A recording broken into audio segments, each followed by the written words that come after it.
Hey y'all, it's Jennifer. Welcome back to my channel. Today I am coming to you with what I'm sure is going to be part one of my 5K Q&A. So I hit 5,000 subscribers at the beginning of May, which was really exciting. And in honor of that milestone, I decided to do a Q&A because I haven't done one since I hit 2,000 subscribers, I think. I did copy everything into a Google Doc, and some of the time I apparently copied in people's names and some of the time I didn't. And this is not in any way, shape, or form organized. So we're gonna be hopping around from topic to topic, unfortunately. So let's just get right into it. This first question I know is from Tori from Hufflepuff Discovery. And it is, if you could ask any historical figure one question and you knew they couldn't lie, who would it be and what question would you ask? And I feel like she set me up here because I know she knows what I'm going to say. And who would I be if I didn't say Richard III? I just would like to talk to him about a lot of different things, and not all of them are related to the Princes in the Tower. The Princes in the Tower is actually not the most interesting part of Richard's story for me personally, and it's not even the most mysterious part of the things that he did. Either he did it or he didn't, but there are other things in his reign that I know for a fact he did do, but I don't have an honest answer for it. I don't have a clue why it happened. I think it's pretty clear that if he did kill the princes in the tower, he killed them to get them out of the way and secure his reign. But really though, actually, I would have to ask him about this, because why? If he killed them, then why did he do it? Because he had already had them declared illegitimate, which basically meant that Richard was the next in line for the throne and had already secured his reign. So really, why did he need to kill them? But if I can only ask one question, I feel like it has to be phrased in a certain way. It can't just be, did you kill them or not? Because that actually wouldn't answer the more mysterious aspect of the question, which is why do it when you've already had them declared illegitimate? So maybe I would frame it as, why did you kill your nephews when you had already declared them illegitimate? And then from that, he might say, what are you talking about? I didn't kill them. Or he would answer the question. And so that's what I would ask. And I feel like Tori knew I was going to say that. What classics do you recommend that have a strong love story or couple that you love? I feel like the queen of this for me is Elizabeth Gaskell, and I'm not going to be the only person who says that. I do have a fondness for North and South. I feel like North and South is my Pride and Prejudice. You know, I really like North and South, and I think it hits the same beats as Pride and Prejudice, but it hits the mark for me personally a little bit better than Pride and Prejudice ever has. But really from her, one of my favorite couples is a side couple in Mary Barton, and I just love Mary Barton with my whole heart. That's a 5-star book for me. And I really love a lot of what goes on in Mary Barton, but the main couples are not as interesting as one of the side couples. But I really love her writing and the way that she writes romance. And I also love some of what Wilkie Collins does. I know this is controversial, but I love a couple that is in The Moonstone. And I also love a couple that is in The Woman in White. But in The Woman in White, I actually ship two characters who are not together. And if you've read The Woman in White, you probably know what I'm talking about. But there's always an element of intrigue in terms of romance in a Wilkie Collins book, which I really appreciate. And you always feel as though multiple characters could conceivably be a partner for one of the main characters, which is what I think is really interesting and entertaining in romance. I'd love to know, what are some of the places you recommend visiting in North Carolina? My family will be visiting Asheville, Raleigh, and the Outer Banks. Okay, well, actually from this list, I have never been to Asheville. And I know that's a shock when you hear that somebody is from North Carolina. I think you automatically assume they've been to Biltmore. I've never been to the Biltmore estate, and I would love to go, but I think I would really like to go at Christmas. I'm not really a mountain girl. I've said that before. In North Carolina, you have both the mountains and then you have the sea. And I'm much more of a beach girl. I would much rather go to the beach.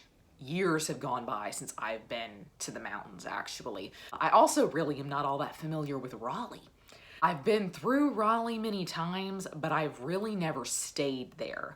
Last year, I did go to the NC Art Museum, the State Art Museum, for an exhibit, and that was wonderful, and I highly recommend the North Carolina State Art Museum. There are a lot of big names there that I would not have expected in a little state like North Carolina. In terms of where I would recommend you visit in the mountains, I do love Boone. Now, Boone is nowhere near Asheville, so that's the unfortunate thing, but I love Boone. Boone is kind of a small town. It was named for, of course, Daniel Boone, the frontiersman, and he stayed there for a time, I believe. But Boone is really beautiful, and it's near an area called Blowing Rock, which is also really beautiful. In terms of the Outer Banks, I love Nags Head. I think Nags Head is the most beautiful area of the state, and that's where the Lost Colony is in that area. Kitty Hawk, where the first airplane flew, the Wright brothers. And I also really love the lighthouses in the Outer Banks. Ocracoke, Hatteras, really, really beautiful. I'm actually not very well traveled in North Carolina at all, but that is a few of the places that I really like. What is your favorite snack? I'm so basic, but my favorite snack is cheese and crackers, or just cheese. Cheese and fruit. I love cheese. Cheese is my go-to for a snack, absolutely. What's been your biggest challenge with Booktube lately? And this is a challenge that I have with Booktube generally, and I don't even think it's just a problem that I've had lately, but I often struggle with knowing what videos are going to hit and which videos don't. I never know which videos are going to be popular.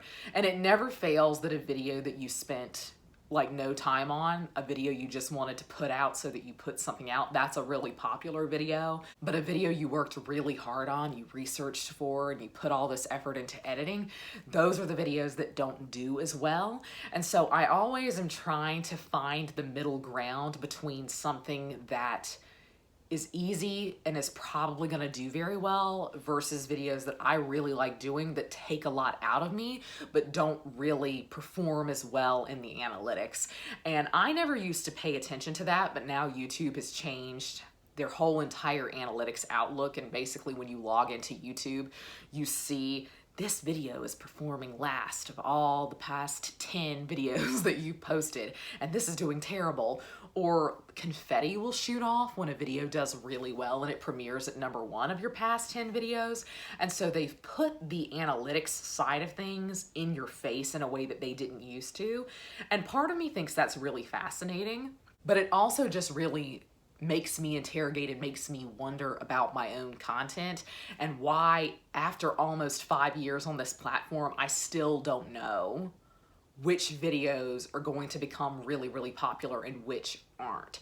Sometimes I go into something really confident, like, yeah, this is gonna take off, and I know that. Certain videos you know are gonna be popular, book hauls, bookshelf tours, things like that, anything about unhauling, but other videos are kind of hit or miss. Tag videos can be really popular or they can do pretty slowly. I think tag videos grow over time, so some of it for me is struggling to know what to film and when to put something out, because I like to balance more specific videos with videos that I think are more general and thus are going to do better. What is the most beautiful church you've visited? This is so hard because I have recency bias, I think, and really in general, just in life, I have recency bias, I think. But the most recent church that took my breath away was Santa Maria in Trastevere in Rome, which is just one of the most gorgeous churches I've ever seen in my life. And it has all this beautiful tile work. I'm a sucker for tile. I'm a sucker for like a Byzantine mosaic.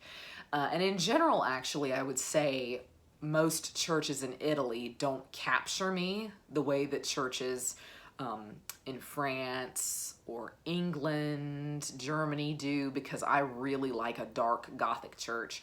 And to me, the most beautiful churches are ones that are almost pitch black. Like they're just so dark because they're so old.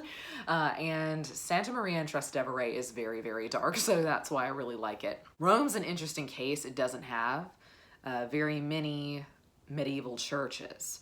And this is a special case. Santa Maria in Trastevere is one of the first churches in Rome, and I think is actually the first church in Rome they say is named for Mary. And so Trastevere is a very old neighborhood in Rome, and it's just the most beautiful church. You could put in a coin to light up the mosaics that are over the altar at the front of the church. And every time it happened, all of us sitting down in the church would just gasp because it just took your breath away. And I want to cry in a lot of old churches, but I literally sobbed in this church. And it's so funny, earlier in my trip to Italy, somebody was crying, and I think Siena Cathedral, and I was like, I've never cried like that in a church, and I don't know that I'll ever see one that makes me cry like that, literally in the church. And not a week later, there I was crying in Santa Maria in Trastevere. One of the priests gave me a free postcard because I'm pretty sure he saw me sobbing at the back of the church and he was like, this girl has lost it. But beautiful. I mean, just a stunning, stunning church. And it's so interesting to be in Rome because Rome has such an interesting history of church history. And so you kind of feel a little bit closer to the past there in terms of church history for me. And so there are a lot of churches in Rome that I think are really moving.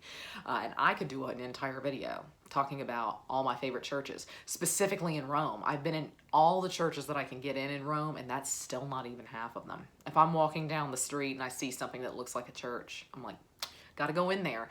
So that is definitely a top tier church for me. My other favorite church is Chartres in France.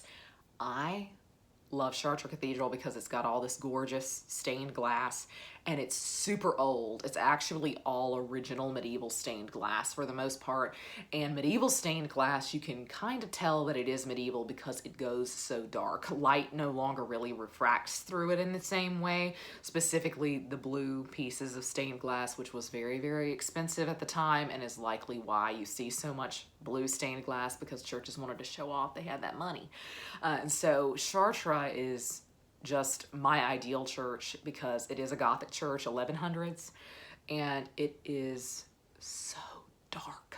And I know that sounds strange to say that I like a church to be dark, but I think it just really adds to the vibe. Like, that's the aesthetic for me, is a dark Gothic church. And when I went into Chartres Cathedral, it was freezing cold.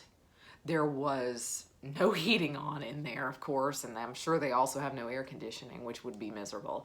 But then it clouded over, rain was coming in, and it was almost as if we moved about the church in just this dark cloud.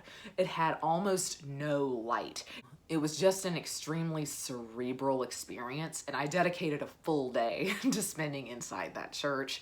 And then the next day I went back and I had mass there, which was such an incredible experience. Of course, it was in French, so I caught one word, maybe 10, but it's just wild sometimes to think I am in this spot worshiping, and others have been on this spot worshiping for 1,000 years in this exact church.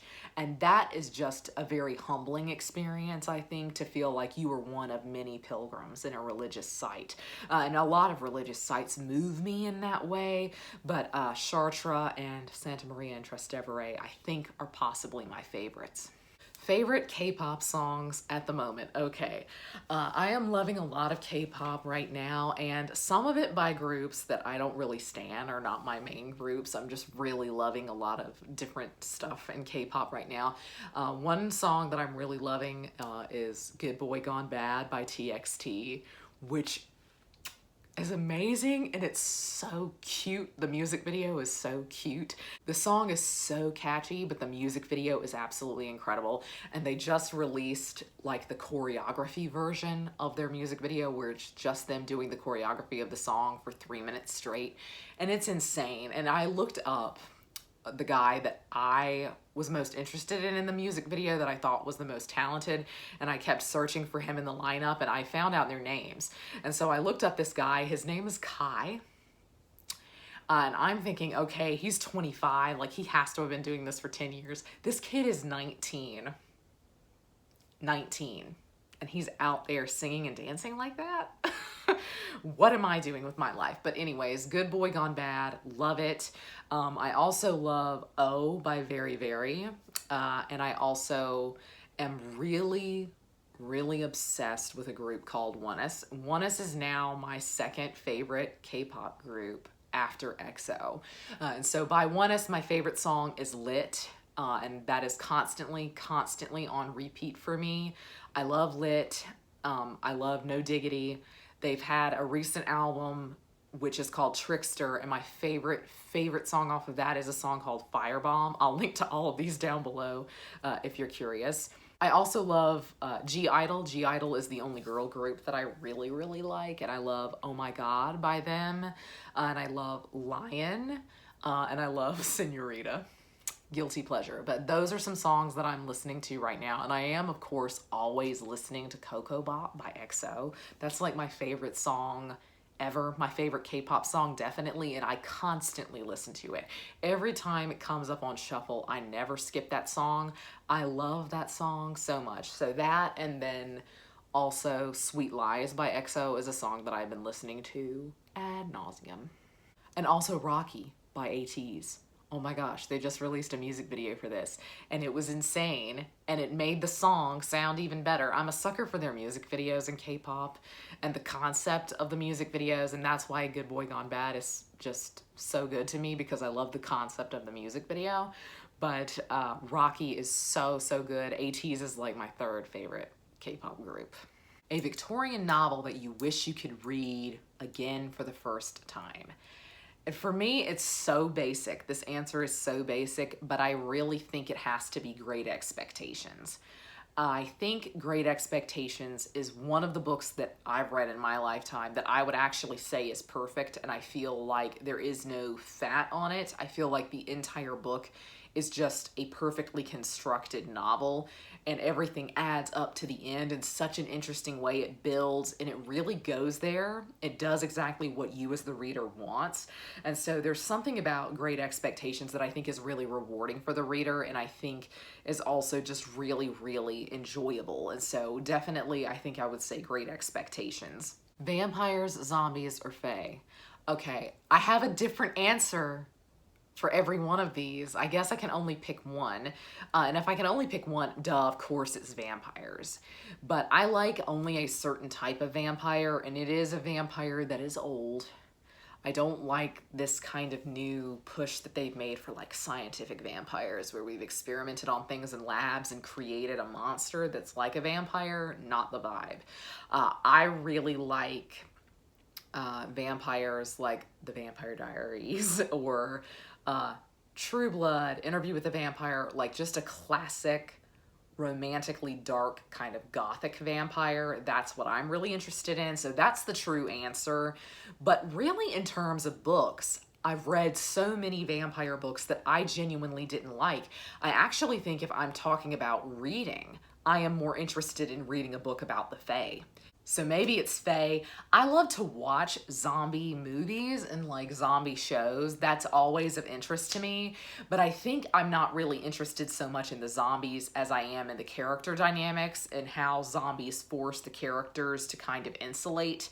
And I really love that when a group of characters gets trapped together. And I think zombie media forces that to happen in an interesting way. So like there's an answer here for every one of these. I could argue for any one of them. My true answer is vampires, I think.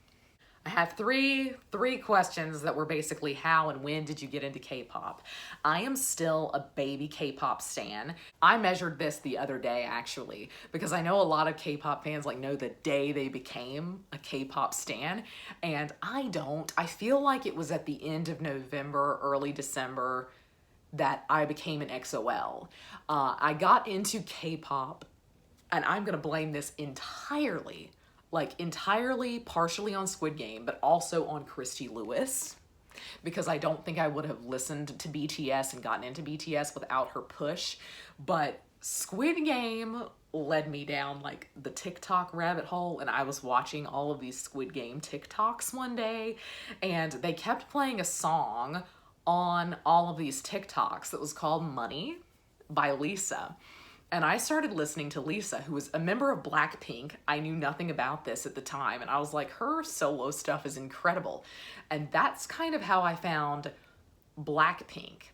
I still love Money. Money, I would never have known Money was a K-pop song because it's in English, but I kind of got into it through that. But talking with Christy Lewis one day, I decided I needed to listen to BTS. I had watched a lot of their interviews, but I hadn't listened to them. And I think Dope came up on Shuffle one day on Spotify, and that was it. It was over for me the second that happened. And I really think BTS is a good gateway drug, because through BTS, I remembered EXO. I listened to EXO back in 2017 because I remember the day Coco Bop came out, because I had a best friend. She was into EXO and she was constantly trying to get me into them. And when they released their new album, I remember watching the music video for Coco Bop and I was like, oh, everybody's cute. There's a whole bunch of dudes here. This song is amazing. And she tried to explain the music video to me, and it went so far over my head. I was in grad school at the time. I was like, I don't have the mental capacity to even understand what you just said to me. And yet Coco Bop and that whole album, which is called The War, that was on a loop for me the rest of 2017. I just never got into their content. And so when I discovered BTS, I said, you know, I used to really like an album by a group called EXO, and I should check them out. I should go back and see what else they have. And I watched Coco Bop again with fresh eyes, and I fell in love. I won't say at first sight, because clearly I had seen the music video before, but maybe at second sight, I fell in love with a member called Baekhyun. And it was almost over for me then. I was like, okay, but I still didn't understand what was going on in this music video, and it's very convoluted. But I then was recommended a song called Love Shot. And those of you who have seen it will know what I'm going to say. Love Shot is what turned me into an XOL, and I will say Love Shot is what actually made me a K-pop stan. Like, I was casually listening to other groups, like in Hypen. I also really like them. When I saw Love Shot, that is when I really decided, yes, in fact, I am a K-pop stan. Love Shot, I will link to it down below. And if you have never seen it, please watch it. Just watch it once and come back here and tell me your opinions on it, because it is genuinely the most stunning music video I have ever seen in my life. It is now my favorite music video of all time, and I really love music videos, so that's saying a lot for me, because I have a lot of really fond favorite music videos, but this one is so special. And I can tell you the exact moment that I decided I was an XOL. And in this music video, they're like at a gas station, and simultaneously they are in a theater and museum setting, and clearly something's going on, like somebody's betrayed them. I feel like somebody's a mole in this kind of gang. It's set up like this kind of undercover gang. And there is this shot of the entire group in these beautiful, beautiful suits that are in all of these gorgeous kind of complementary colors. And they start to do the choreography, which Love Shot, they do kind of like a gun, and they also do it like a glass. They just do everything. This video gives you literally everything. But there is a member named Kai. He is wearing a red suit with no shirt underneath the vest. And when he starts to do the choreography, he smirks at the camera and he winks. And that was when I thought, now this is music. This is art. But that's not the only part of the music video that's just stunning to me. Like, one member moves a chandelier out of the way to start the rap section, and it swings behind his head, and like in his hair are all these beautiful, like, sparkling hair pieces. I don't even know what to call this. And it catches the light of the chandelier as it swings behind him. There's also this shot of the leader Suho. He's wearing what looks like a lab coat. He doesn't even look human. He has a gun that's like filled with some kind of amber liquid. I'm gonna guess it was scotch, because I think that would be amazing and on trend for Love Shot. There's something so Baroque about it. And there's just a shot of him in this museum with this gun.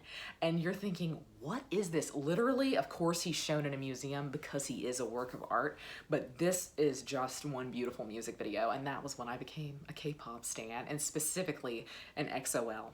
If you could go back in time and have a dinner conversation with one Victorian author, who would it be and why? And I feel like it's gotta be Wilkie Collins. I was going to say Charles Dickens, but I feel like I don't know that Charles Dickens and I would get along personally. And maybe Wilkie Collins and I wouldn't either, but I think there's just something utterly fascinating about Wilkie Collins and about his personal life that I think is really, really fascinating. And so I just feel like there could be a lot of good conversation there, and I just love the way that he paces his novels. Even when they're really long, they feel quite short based on how he has paced them. And so I think I would be really interested to talk to him about his writing process and also about kind of creating and crafting the sensation novel as a genre. I think that would be really interesting. How much do you read on a daily basis? Do you try to hit a certain number of pages or a certain length of time? Well, this year I made kind of a concerted effort not to make myself read every day or read a certain amount, because I felt like I was getting stressed out doing that last year. And this year, I would say most definitely I have not read every day. And basically since we went back into the office, when I stopped working from home partially, which was a very, very sad day for me, that is when I lost time. And I stopped reading every single day just because feasibly I couldn't do it. And so I don't read every day. I used to really reserve time for reading for the weekends, and I tried to finish a book within a weekend. And that's a really ridiculous stress on you as a person, and I don't recommend doing it, but I think I felt like that was how I knew I was hitting a certain quota. I never really track how many books I'm reading or how many pages I'm reading, but I do sometimes like to, when I'm starting a book, for example, I like to hit the 50-page mark the first time I sit down to read it, because then I feel like I made it a good way in, and I know around the 50-page mark whether or not I'm in the mood for the book at that time or not. So the first time I pick up a book, I do try to hit page 50, but I haven't read much during the week in a very long time, and that's something that I want to try in the second half of the year as kind of a goal for myself, is to get back into that and making sure that I'm reading a certain amount every day. What's your second favorite country to read about? We all know the first one at this point. That's very true. You do know the first one. My favorite country to read about is definitely Italy.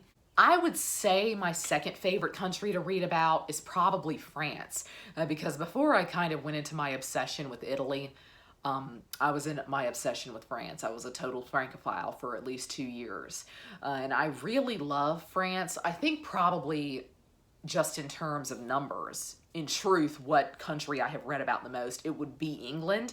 And I do really like England, but I like certain time periods in England.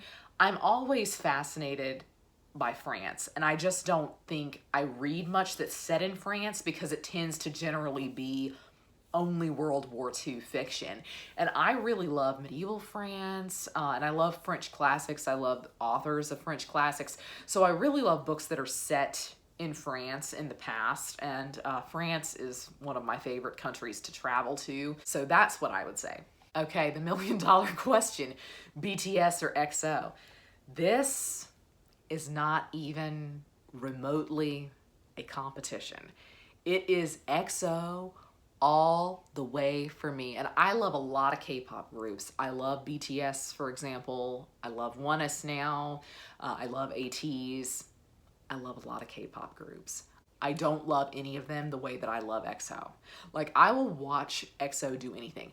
I have watched members of EXO do interviews in Korean with no subtitles because I like listening to them talk. I have watched all of their variety shows. I have hunted down episodes of shows that they were on that are no longer on Netflix and watched them on Korean websites. I love EXO, and I think what it is that I not only love EXO's music, I think EXO's music is the best in K-pop, but I really love them as people. I love the members so much. And for me, BTS is, I love the members so much and their music is secondary. And I really love the message of a lot of what BTS is saying. But for me, EXO has no bad song. So they're really like everything encompassed. Amazing music, amazing personalities. They're just really, really talented. So EXO for me is kind of the ace, the all-arounder. What do you do for a living? And a lot of people asked if what I do for a living has any crossover with books. And yes, it does. Currently, I am a rare books archivist. And so I work with rare books, as it says. And so rare books can be books that came out last year. You know, they could be artist books, maybe something that came out last year that maybe only 10 were printed of. But most people, when they think of rare books, they think of old books. And that is primarily what I work with. I work with books that need to come into a special collection. And so primarily the books that I work with in terms of age would be the 1700s and the 1800s. I work quite a bit with 19th century literature. I am not a preservationist, so I don't do any preservation work on the books, but I do process them and put them in the collection. And then I also will get them out for researchers who maybe want to look at any of the rare books. So I also work partially as a reference archivist, and I answer questions about everyone's collection in the archive and not just rare books. I think maybe I'll wrap it up here for part one. And I will start another video, maybe right now. But that's going to be all for me today. I hope you're all having a great week. Happy reading. Goodbye.